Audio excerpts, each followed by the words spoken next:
It was the most sophisticated military code in human history. Japan's code breakers, the same cryptographers who had cracked every Allied cipher thrown at them, worked on it for 4 years. They never broke it. Not once. But here is what no textbook will tell you up front. 20 years before these men were called heroes, the United States government was beating children for speaking this language. In government boarding schools across the American Southwest, Navajo children, some as young as 5 years old, were dragged from their families, shipped hundreds of miles from home, and punished, sometimes brutally, every time they opened their mouths and spoke Diné Bizad. Kill the Indian, save the man. That was the official policy. Title card slams. The Navajo Code Talkers. This is the story of how a language America tried to destroy became the weapon that saved it. To understand the Code Talkers, you must first understand who the Diné are. The Navajo, who call themselves Diné, meaning the people, are one of the largest native nations in North America. Their homeland, Dinétah, spans the Four Corners region of the American Southwest, parts of present-day Arizona, New Mexico, Utah, and Colorado. Their connection to this land is not merely geographic, it is spiritual, cultural, and cosmological. The Navajo Sacred Mountains, Blanca Peak to the east, Mount Taylor to the south, San Francisco Peaks to the west, Hesperus Mountain to the north, define the boundaries of their world. The Navajo language, Diné Bizad, is one of the most linguistically complex languages on Earth. It is tonal, meaning the same sound spoken at different pitches carries completely different meanings. Its grammar is unlike any European language. It has no written form in its traditional usage. It must be learned in person, from living speakers, from childhood. There are no shortcut books, no dictionaries of any use to an outsider. This is why Major Philip Johnston, a civilian engineer who had grown up on the Navajo reservation as the son of missionaries, had a revolutionary idea in the winter of 1942. If you want an unbreakable code, you don't need mathematics. You need Navajo. Before we go to the battlefields of the Pacific, we have to go to the boarding schools. Because you cannot understand what the Code Talkers did without understanding what was done to them first. Beginning in the 1870s and accelerating through the early 20th century, the United States government established a system of Indian boarding schools with a single stated purpose: the destruction of Native American culture. Kill the Indian in him and save the man. General Richard Henry Pratt, founder of the Carlisle Indian School, 1892. Navajo children, some taken at gunpoint from their parents, were shipped to schools hundreds of miles from home. Their hair was cut, their traditional clothing was confiscated, their Diné names were replaced with English ones, and speaking Navajo, the language of their grandmothers, their ceremonies, their identity, was punished. With beatings, with starvation, with isolation. Children's mouths were washed out with soap for speaking the only language they knew. The irony, the devastating, almost unthinkable irony, is that some of the very men who would become Navajo Code Talkers had themselves been through these schools. They had been punished for speaking the language their nation was about to be asked to die for. Let that sink in. February 1942.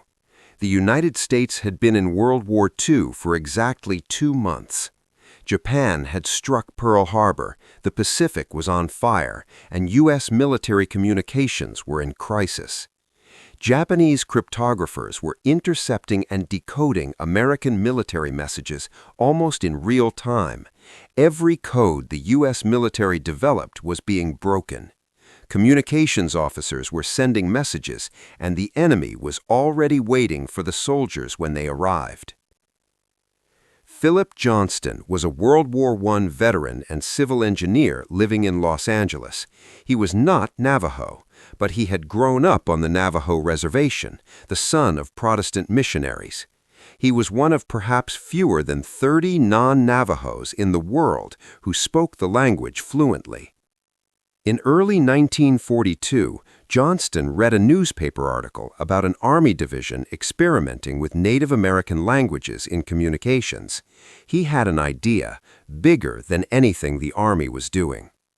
On February 28, 1942, Johnston demonstrated his concept before Major General Clayton Vogel at Camp Elliott, California. He recruited 4 bilingual Navajos to transmit and receive military messages in Navajo, live in real time in front of Marine Corps staff officers. The Marine staff officers timed the transmissions. Standard mechanical encoding machines took 2 minutes to encode and decode a complex message. The Navajo men did it in 20 seconds. 20 seconds. General Vogel's report to the Commandant of the Marine Corps was immediate. Recruit Navajo speakers. Build the program. Do it now. May 4, 1942. Fort Defiance, Arizona. The Navajo Nation. 29 young Navajo men boarded a bus. Most were teenagers or barely out of their teens. They had been recruited from the reservation, from small communities, sheep farms, and canyon homesteads.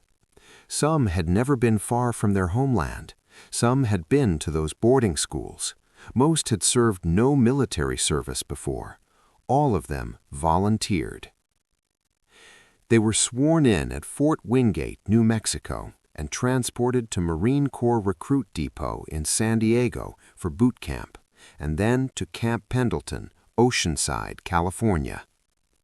There, in the spring of 1942, these 29 young Navajo men, now United States Marines, did something extraordinary. They sat down together and built a code from scratch. How it worked. First, they created an alphabet. Each letter of the English alphabet was assigned a Navajo word. A, Wolachi, Navajo for ant. B, Shush, Navajo for bear. C, Mawasi, cat. But they went further. Second, they created a dictionary of military terms, all in Navajo. An airplane was tsidi, bird. A submarine was beshlo, iron fish. A tank was chedagahi, tortoise. Bombs were eggs. Grenades were potatoes. America was Nehema, our mother. Third, and most brilliantly, the entire code existed only in their memories. No written copy was ever carried into battle. Every message existed only in the minds of the men who created it. The Japanese could intercept the transmissions. They could record them. They could dedicate their best cryptographers to decoding them. But you cannot crack a code that lives only in a human mind, in a language you have never heard, never studied, and cannot even begin to parse. By August 1942, just 3 months after the original 29 had created their code, Navajo code talkers were in combat. Their first major deployment, Guadalcanal, the brutal 6-month campaign in the Solomon Islands that became the turning point of the Pacific War. They were on the beaches, in the jungle, under fire, transmitting messages while bullets flew over their heads, crouched over radio equipment in foxholes, in the dark, in the rain. The program expanded fast. By the end of the war, approximately 420 Navajo men had served as code talkers. They took part in every major Marine operation in the Pacific Theater from 1942 to 1945. Guadalcanal, Bougainville, Tarawa, Saipan, Palaleo, Iwo Jima, Okinawa. In every assault, on every island, a Navajo code talker was there. Communication speed saved lives. Orders transmitted in seconds, not minutes, not hours. Counterattacks coordinated before the enemy could regroup. Artillery called in with precision. Casualties reduced because commands arrived in time. The code talkers didn't just transmit, they improvised. When new weapons or situations arose that had no Navajo word, they invented new terms on the spot, and the code evolved, battle by battle, island by island. Approximately 13 code talkers were killed in action. They did not hesitate. February 19, 1945, Iwo Jima. The battle for this 8-square-mile volcanic island would become one of the bloodiest in Marine Corps history. Nearly 7,000 Marines killed, more than 19,000 wounded. The fighting lasted 36 days of pure, grinding hell. During those 36 days, 6 Navajo code talkers, just 6 men, transmitted over 800 critical battlefield messages. 800 messages, without a single error. Major Howard Connor was the signal officer in charge of the code talkers at Iwo Jima. After the battle, a battle his Marines had just survived, he said this: "Were it not for the Navajos, the Marines would never have taken Iwo Jima." Major Howard Connor, 5th Marine Division Signal Officer. A senior United States military officer, a man who had been on that island, a man who watched Marines die in the black sand. And his verdict was, without the Navajo, they would have lost.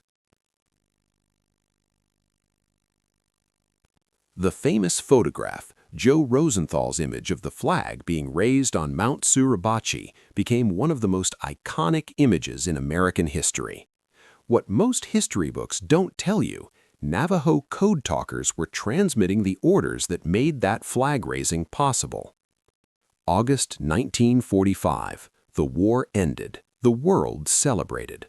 The code talkers came home, and then the United States government told them to be quiet.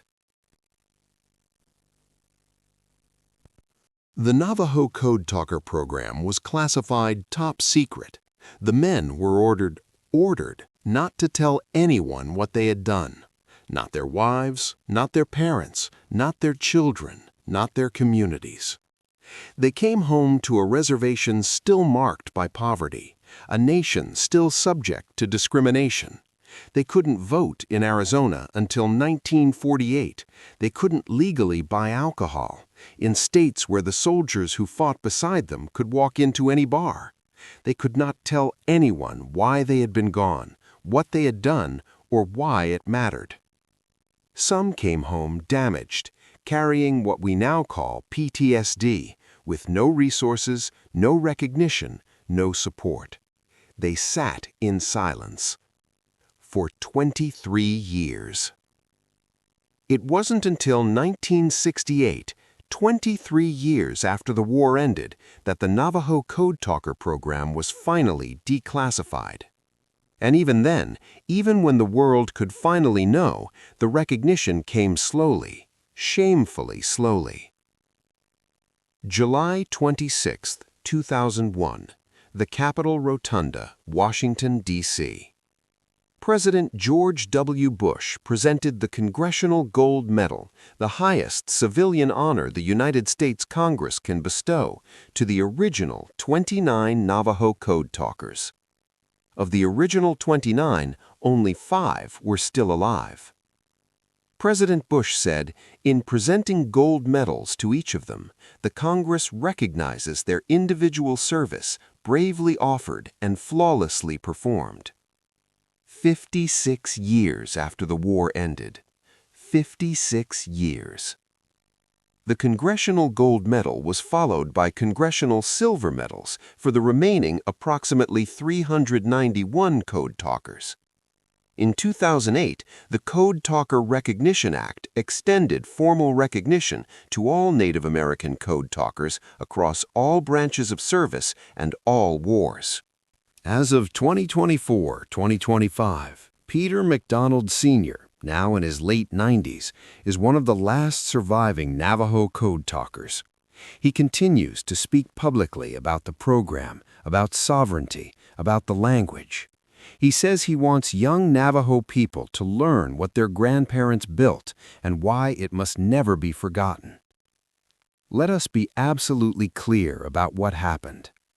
The United States government spent the better part of 70 years trying to destroy the Navajo language. It funded institutions designed to beat it out of children. It declared it primitive, backward, useless. Then, when the greatest existential crisis in American history arrived, it was that same language, that same useless, primitive tongue that the government had tried to murder in schoolrooms across the Southwest. That language saved American lives. It saved campaigns. It saved the Pacific War. The United States could not have won the Pacific without the Navajo Code Talkers. And the Navajo Code Talkers could not have done it without the language America tried to take from them. Think about what that means. Today, the Navajo Nation is the largest Native American territory in the United States, covering more than 17 million acres across Arizona, New Mexico, and Utah. The Navajo Nation has approximately 173,000 enrolled members. The Navajo language, Diné Bizaad, is still spoken by approximately 150,000 people. Active language revitalization programs are working to pass it to the next generation. Every time a Navajo child speaks their language, every syllable, every tonal inflection, every word that survived the boarding schools and the beatings and the deliberate erasure, it is an act of resistance. It is also, we now know, an act of power. The code was never broken, and neither were the people. If this history moved you, share it, subscribe, and leave a comment telling us what part of this story do you think every American should know.